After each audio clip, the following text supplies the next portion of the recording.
हम प्रभु को धन्यवाद करते हैं आज के दिन के लिए जो प्रभु ने हमें और एक बार मौका दिया उसके वचन को अध्ययन करने के लिए। आइए हम परमेश्वर के वचन में जाने से पहले प्रार्थना करें। प्रभु यीशु, हमारे सारे विश्व ब्रह्मांडल के दृश्य अदृश्य चीज़ों को बनाने वाला एकमात्र सृष्टिकर्ता परमेश्वर और उद्धारकर्ता परमेश्वर, आपको धन्यवाद करते हैं आज के दिन के लिए। हम सभी के जीवन में जो आज के दिन आपने जोड़ा है, ओ प्रभु, उससे भी बढ़कर आज के दिन आपके वचन को सुनने का मौका दिया, इसके लिए विशेष धन्यवाद। इज़राइल के इतिहास से जो सच्चाई को आप बता रहे हैं कि इज़राइल के पीछे जो है आप है और इज़राइल आपका गवाही है। और प्रभु, आप सत्य है, आपका वचन सत्य है। और आज भी हम इज़राइल के इतिहास से कुछ वर्तमान समय में जो घट रहा है उनके जीवन में, उस इतिहास को देखना चाहते हैं प्रभु। उन भविष्यवाणियों को पूरा होते हुए देखना चाहते हैं। बाकी के समय हम एक एक को आपके हाथ में रखते हुए ये प्रार्थना यीशु प्रभु के नाम से मांगते हैं, आमीन। तो प्रिय लोग, मैं इन दिनों में आपको बता रहा हूँ इज़राइल के इतिहास। इज़राइल के इतिहास की शुरुआत जो हुई है अब्राहम से, उत्पत्ति 12 अध्याय से। और इस तरह से हम देख रहे हैं कि इज़राइल के विगत में जो घटना घटी, बाइबल में पहले से ही उसके बारे में भविष्यवाणी की गई थी, जो कि उनके जीवन में घट चुकी है। हाँ, उनके जो दुख और तकलीफ और कलेश का जो घटना है, मैंने आपको बताया, दूसरा विश्व युद्ध तक जो हुआ उनके जीवन में, ये सारा पहले से ही भविष्यवाणी के रूप में लिखी गई थी। और उसी तरह से इज़ेकियल 36 और 37 के आधार पर मैं आपको बता रहा हूँ कि जैसा परमेश्वर ने उन्हें सारा संसार में तितर बितर किया, उसी तरह से परमेश्वर उन्हें अंतिम दिन में यीशु मसीह के आने से ठीक पहले उन्हें फिर से अपने देश में लाएगा और अपने देश में उन्हें एक शक्तिशाली देश बनाएगा और संसार उनको देखकर चकित हो जाएंगे। तो इस सच्चाई को हम देख रहे हैं इन दिनों में कि इज़राइल के पूर्ण निर्माण के बारे में, पूर्ण स्थापना के बारे में, इज़राइल के रिकवरी के बारे में। और हमने इस सिलसिले में देखा कि 14 मई 1948 में इज़राइल ने करीबन 2000 साल अपने स्वतंत्रता होने के बाद एक ही दिन में अपने देश को वापस पाया। उसके बाद जो है परमेश्वर ने उन्हें क्या क्या चीज़ों की प्रतिज्ञा किया है, वो चीज़ आज हमें देखने को मिलता है। उनमें से बहुत सारे चीज़ों को हम देख चुके हैं। और आज मैं आपको विशेष बताना चाहता हूँ कि जिस तरह से आज से 2700 साल पहले यशायाह नबी का पुस्तक 60 अध्याय का 4 और 5 पद में जो भविष्यवाणी हुई थी इज़राइल के बारे में, तो ये चीज़ क्या है? यशायाह 60 अध्याय का 4 और 5 पद, आइज़ाया चैप्टर 60 वर्स 4 और 5। अपनी आंखें चारों ओर उठाकर देख, वे सब के सब इकट्ठे होकर तेरे पास आ रहे हैं। तेरे पुत्र दूर से आ रहे हैं और तेरी पुत्रियां हाथों हाथ पहुंचाई जा रही है। तब तू इसे देखेगी और तेरा मुंह चमकेगा, तेरा हृदय थरथराएगा और आनंद से भर जाएगा, क्योंकि समुद्र का सारा धन और जाति जाति के धन संपत्ति तुझको मिलेगी। प्रिय लोग, ये क्या है? यहां परमेश्वर प्रतिज्ञा करता है कि जब इज़राइल में यहूदी लोग स्वतंत्र के बाद अपने देश में आएंगे, उसके बाद क्या होगा? उन्हें यहोवा परमेश्वर ही धन देगा। कैसा धन? समुद्र के सारे धन और जाति जाति के धन संपत्ति किसको मिलेगी? इज़राइल को। तो ये समुद्र का धन क्या है? क्या है? बहुत सारे लोगों को पता नहीं है इसके बारे में। शायद आप जो सुन रहे हैं, आप लोगों को पता नहीं है, लेकिन आज मैं बताना चाहता हूं कि इज़राइल में ऐसा एक समुद्र है जिसे कहते हैं डेड सी। क्या कहते हैं उसे? डेड सी, मृत सागर कहते हैं। और आपको विश्वास नहीं होगा, ये सागर जो है अन्य सागरों से क्या है? बिल्कुल अलग है। अन्य समुद्रों से क्या है? ये बिल्कुल अलग है। इसे डेड सी क्यों कहा गया? क्योंकि ये संसार का सबसे लोएस्ट भाग कहा जाता है, सबसे नीचा स्थान कहा जाता है। और ये जो है एक सागर का एक लेवल होता है, सी लेवल से बहुत ही बिल्कुल ही नीचे है। और यहां पर ये डेड सी क्यों कहा जाता है? यहां जल तो है, लेकिन कोई भी जीवित प्राणी नहीं मिलेगा। आज जितने भी पानी इसमें इज़राइल से चारों ओर से बह के आती है यहां पर, लेकिन यहां से बाहर नहीं जाता। और ये यहां पर आपको कुछ भी चीज जीवित नहीं मिलेगा, लेकिन यहां पर इतना धन मिलेगा, आश्चर्य हो जाएंगे। और कहा गया है कि इंग्लैंड, फ्रांस और यूएसए, अमेरिका का धन जितना है, उन सभी को मिलाकर भी ये समुद्र को खरीद नहीं सकते हैं। क्यों? क्योंकि इसमें एक ऐसा चीज है जिसे कहते हैं यूरेनियम, जो कि परमाणु बॉम्ब बनने के लिए मिलता है। तो यहां पर ये रेडियो एक्टिव पार्टिकल्स, जो कि यूरेनियम के नाम से जाना जाता है, यहां अधिक है। और ये सागर के बहुत सारे महत्वपूर्ण बातें हैं। यहाँ के जो कादो बोलते हैं कोई, या तो मिट्टी बोलता है, वो आप क्रीम की तरह इस्तेमाल कर सकते हैं। और यहां पर अगर कोई डूब के मरना चाहेगा तो डूब भी नहीं सकेगा, तैर जाएगा ऊपर। पत्ता जैसा तैरता है पानी में, उसी तरह से आदमी तैरते हैं। अगर आपको विश्वास नहीं है तो आप देख सकते हैं, नेट के जरिए देख सकते हैं। अगर वहां से भी आपको विश्वास नहीं तो आप खुद इजराइल में जाकर देख सकते हैं। अगर कोई मृत सागर में जाकर, डेड सी में जाकर आत्महत्या करना चाहेगा तो कर नहीं पाएगा, वो ऊपर में तैरेगा। और इन सच्चाई को, और जैसा परमेश्वर ने कहा कि जब तुम अपने देशों में आओगे वापस इजराइल, मैं तुम्हें समुद्र का सारा धन और जाति जाति को धन दूंगा। आज बहुत सारे देश ऋण में डूबा हुआ है, यहां तक कि भारत भी। इन सारे बड़े बड़े देशों को ऋण देने वाला देश कौन है? बहुत सारे लोग जानते हैं कि अमेरिका है, लेकिन अमेरिका का अर्थव्यवस्था को संभालने वाला कौन है? आज भी कौन है? यहूदी लोग हैं। अमेरिका एक सुपर पावर के नाम से जाना जाता है, लेकिन इस देश को चलाने वाले के पीछे यहूदी है, यहूदी। समझ में आया? विशेषकर ये समुद्र का धन, और इसी समुद्र को लेने के लिए रसिया कोशिश करता है, यही समुद्र को लेने के लिए अरब देश कोशिश कर रहा है, और विभिन्न प्रकार के देश। और आपको एक सच्चाई बता दूं कि अंतिम जो युद्ध होगा, तीसरा विश्व युद्ध जो होगा 7 साल के कलेश के अंत में, वो इसी के लिए होगा विशेषकर, क्योंकि रसिया इस धन को क्या करना चाहता है? इस सागर को हथियाना चाहता है। इजराइल में ऐसा तो कुछ नहीं है, बहुत सारी चीजें तो हैं, लेकिन सबसे बड़ा धन जो है ये डेड सी, मृत सागर, जिसमें कि रेडियो एक्टिव पार्टिकल्स है, ये यूरेनियम कहा जाता है प्रिय लोग। और आज आधुनिक युग में परमाणु बम बनने के लिए ये सबसे जरूरी मटेरियल्स है, और ये इतना कीमती है जिसको हासिल करने के लिए तीसरे विश्व युद्ध में रसिया, इसका एक कारण भी यही होगा कि ये सागर को इजराइल पर चढ़ाई करने का, उस पर आक्रमण करने का कारण यही है कि वो इस सागर को लेना चाहता है। वो बात की बात है, हम बाद में बताएंगे, लेकिन अभी बता रहे हैं हम आपको कि परमेश्वर ने 2700 साल पहले जो भविष्यवाणी के रूप में कही थी कि इजराइल जब स्वतंत्र हो जाएगा, वो अपने देश में लौट के आएगा, तो यहां पर विशेष परमेश्वर उन्हें धन देगा, वो भी समुद्र का धन। और ये धन, ये सागर, मृत सागर, आप देख सकते हैं इस फोटो में कि यहां पर लोग तैर रहे हैं ऊपर,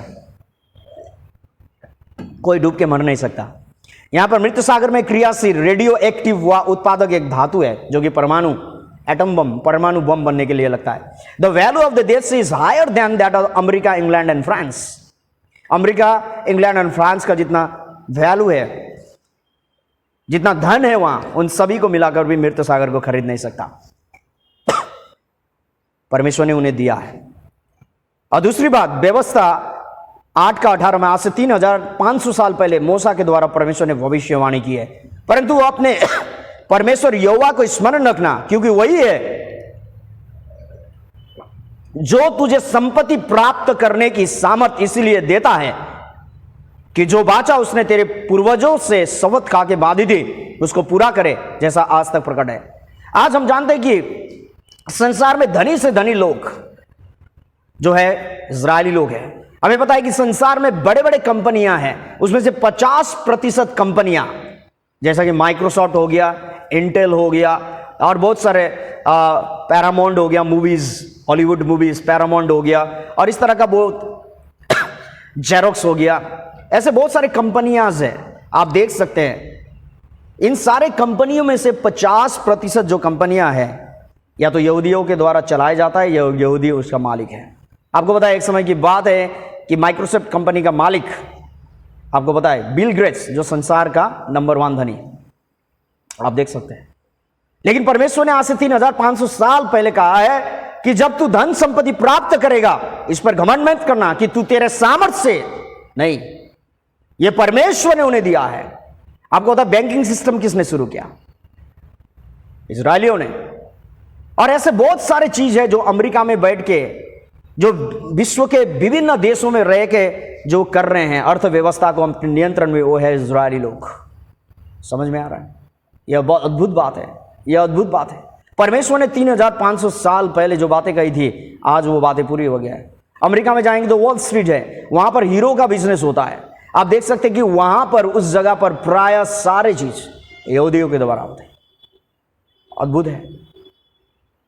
तो यहां पर परमेश्वर ने जो बातें 3500 साल पहले कहा था यहूदियों को, वो बात आज हमारे समय में आंखों के आगे, ये भविष्यवाणी को पूरा होते हुए इजराइल में हम देख रहे हैं। ये कंपनियां NBC, IBM, CD group, Microsoft, यहाँ बहुत सारे कोडाक और ये पैरामाउंट और बहुत सारे हैं। मैंने कहा कि जेरोक्स, बहुत सारे ऐसे कंपनियां हैं जो कि इनमें से 100 कंपनियों से 50 कंपनियां यहूदियों के द्वारा चलाया जाता है। या तो उसका मालिक है या तो उसके बड़े पोस्ट में यहूदी लोग विराजमान हैं। यहां पर देख सकते हैं कि विश्व में फेमस यहूदी लोग जो कि इतिहास में ऑलब्राइट्स, जो कि यूएसए का पहला कैबिनेट मेंबर, स्त्रियों में से पहला ये है ऑलब्राइट्स। बेथोवेन म्यूजिशियंस, मोजार्ट म्यूजिशियंस, बड़े नाम करे हुए। रॉकफेलर उनके जमाने में संसार का सबसे नंबर 1 धनी आदमी। और आपको पता है रॉकफेलर ने पैसा कहां से कमाया? तेल से। कहां से? बाइबल से पढ़कर। जब उसे पता चला कि इन देशों में, मिडिल ईस्ट में क्या है, तेल पाया जाता है, तो उन्होंने बाइबल को पढ़कर ही उस तेल की खोज की, खान की खोज की, और उस तरह से वो विश्व का नंबर 1 धनी बन सका उनके समय में। अल्बर्ट आइंस्टाइन आपको पता है जिसने परमाणु बम बनाया था, और दूसरा विश्व के समय में जो हिरोशिमा और नागासाकी में पहले बम गिराया गया था, जिसके द्वारा दूसरा विश्व युद्ध समाप्त हो गया। इसको बनाने वाला कौन था? Albert Einstein. आपको पता है आइंस्टाइन। ग्रीन स्पॉनबर्न, ये भी बहुत। जॉन एफ कैनेडी आपको पता है जो कि अमेरिका का प्रेसिडेंट रह चुके हैं। और इस तरह से स्पिलबर्ग, ये बहुत ही बड़ा डायरेक्टर है फिल्म। और आधुनिक में हमारे समय में बिल गेट्स, आप देख सकते हैं कि संसार का धनी आदमियों से नंबर 1 टॉप में है। ये सारा आपको पता है नोबेल प्राइज विनर, उसमें से 100 से अधिक, करीबन 100 लोग जो है यहूदियों से है। इतना नोबेल प्राइज पाने वाला संसार में और कोई जाति नहीं, सर्वश्रेष्ठ। यहोशू 23:10। अब हम देखते हैं युद्ध के क्षेत्र में क्या कहा है परमेश्वर ने। यहोशू 23:10 में लिखा गया, तुम में से एक मनुष्य 1000 मनुष्य को भगाएगा, क्योंकि तुम्हारा परमेश्वर यहोवा अपने वचन के अनुसार तुम्हारी ओर से लड़ता है। यह बात जो यहोशू के समय में है, यह भी करीबन आज से 3500 साल पहले लिखी गई बातें हैं। यहां पर कहा कि तुम में से एक मनुष्य हजारों को भगाए। ये इतिहास में हो चुका है, यह इतिहास में हो चुका है और आज भी हो रहा है। आपको बता दूं कि अरब देशों के साथ जो जितना भी इजराइल ने युद्ध लड़ा है, उन सारे युद्धों में विजय किसका हुआ है? इजराइल का। उनमें से 6 दिन का युद्ध जो 1967 में, 6 दिन का युद्ध 1967 साल में जो युद्ध लड़ी गई थी, वो युद्ध में भी 6 दिन के अंदर में इजराइल ने विजय हासिल की। करीबन 13-14 अरब देशों के विरुद्ध में एक देश, छोटा सा देश इजराइल ने युद्ध किया शस्त्रों के अनुसार और सैनिकों के दल के अनुसार। लगभग 1000 के विरुद्ध में 1। आपको दिखाना चाहता हूं इसके बारे में। यहां पर आप युद्धों का लिस्ट देख सकते हैं। 1948 में, 14 में, 15 में युद्ध हुआ है, उसमें भी इजराइल ने क्या किया है? विजय हासिल की है। पॉपुलेशन के हिसाब से आप देख सकते हैं कि 4.5 करोड़, उसके तुल्य 6.6 लाख, ये है इजराइल के पॉपुलेशन, जनसंख्या किसका? सैनिकों का। और इस तरह से सेकेंड, थर्ड और विशेषकर ये जो मैं तीसरा जो युद्ध हुआ है, 6 दिन का युद्ध, 6 डे वॉर के नाम से बहुत फेमस है, इसके बारे में मैं आपको विशेष बताना चाहता हूं। यह बहुत ही अद्भुत प्रकार से परमेश्वर ने उन्हें विजय दिया, जैसा यहोशू 23:10 में कहा था, 1000 से लड़ेगा फिर भी विजय हासिल करेगा। यहां पर आप देख सकते हैं इस चित्र में करीबन 13-14 अरब देश हैं जो इजराइल के साथ, ये काला जो एक धब्बा देख रहे हैं ये इजराइल है। ये 13-14 अरब देश ने मिलकर इजराइल पर चढ़ाई की, लेकिन 6 दिन के अंदर में क्या किया? इजराइल ने इन सारे देशों को हराया, इन्हें वापस भेजा, बंदी बनाया कई लोगों को, और अपने जो जमीन है उसे भी उन लोगों ने, जो इन देशों ने हथियाया था, उन सारे उन जगहों के भी उन लोगों ने थोड़ा थोड़ा क्या किया? बढ़ाया है। इन सारी चीजों को आप देख सकते हैं। और यहां पर एक घटना है, एक इजरायली सैनिक जो है अपने मार्ग को खो जाता है, अपने दल से खो जाता है, और वो चला जाता है मिस्रियों के सैनिकों के दल में। मैं ये जो वीडियो दिखा रहा हूं उसका आपको बता रहा हूं, कई लोग अंग्रेजी नहीं समझते, ये अंग्रेजी में है इसलिए। तो यहां पर ये इजरायली एक सैनिक खोकर मिस्रियों के सैनिक के आगे चला गया। करीबन 1000 से भी अधिक मिस्री सैनिक वहां पर थे, और ये इजरायली सैनिक को देखकर उन सारे मिस्री सैनिकों ने अपने हथियार डाल दिया, आत्मसमर्पण कर दिया, हाथ ऊपर कर दिया। और ये इजरायली एक सैनिक ने इन हजारों सैनिकों को बंदी बनाकर अपने शिविर में लेके आया और वहां इनसे पूछा गया कि कैसा तुमने एक इजरायली सैनिक के आगे आत्मसमर्पण कर दी। तब उन लोगों ने बताया, इस वीडियो के जो कि सच्चा इंटरव्यू में, घटना में यहां बताया गया है, तो उन लोगों ने जो बंदी बनाए लाया गया था एक इजरायली सैनिकों के द्वारा, उन हजार सैनिकों ने गवाही दी है कि वो अकेला नहीं था, वो अकेला नहीं था, उसके साथ हजार की संख्या में स्वर्गदूत अपने हाथों में बंदूक लिए हुए हम पर ताने हुए थे। हम एक इजरायली सैनिक के साथ लड़ सकते थे, लेकिन उन स्वर्गदूत के साथ नहीं लड़ सकते, इसीलिए हमने आत्मसमर्पण करी। यही बात, यही सच्चा घटना। और यहां पर जो अंत में बताया गया है, this is not all the mythological stories, it's not myth जो कि किताबों में मिलता है, रहस्यपूर्ण कहानी नहीं, ये इजराइल के जीवन में घटा हुआ रियल घटना है जो आप देख सकते हैं प्रिय लोग यहां पर। More importantly, why was this war filled with so many examples of unexplained events that worked in Israel's favor? Another way to make weapons in silent. When this Israeli soldier which lost his unit was alone in the area, suddenly saw a unit of Egyptians, military unit of thousands of Egyptians. And suddenly when they saw him, they lifted their hands up. They walked to him, ready that he would take them to captivity. He was surprised. He did not believe what he seen in his eyes, but he did. Took them to captivity. They walked after him, and he walked to the main unit that he lost. When he came to his unit, the unit was shocked. They were the eyes they didn't believe. One Israeli soldier is leading after him thousands of Egyptian soldiers with their hands up, ready to go to captivity. So they took them to captivity and immediately made a research with the Egyptian officers. What happened? How he gave up for one Israeli soldier. And the answer, he was not alone. Together with him were thousands of angels, each one of them with a gun in his hands, ready to shoot us. And they said, we are ready to fight against the Israeli soldiers. We are not ready to fight against the angels of God. All these stories is not mystical stories for books. This is a reality in the life of Israel. आपने देखा कि यहाँ पर इस व्यक्ति ने गवाही दी है कि ये सारा सत्य घटना है जो कि 6 दिन के युद्ध में हुआ था 1967 में, जो कि इजराइल के उस एक सैनिक ने हजारों मिस्रियों के सैनिक को बंदी बना के लाया।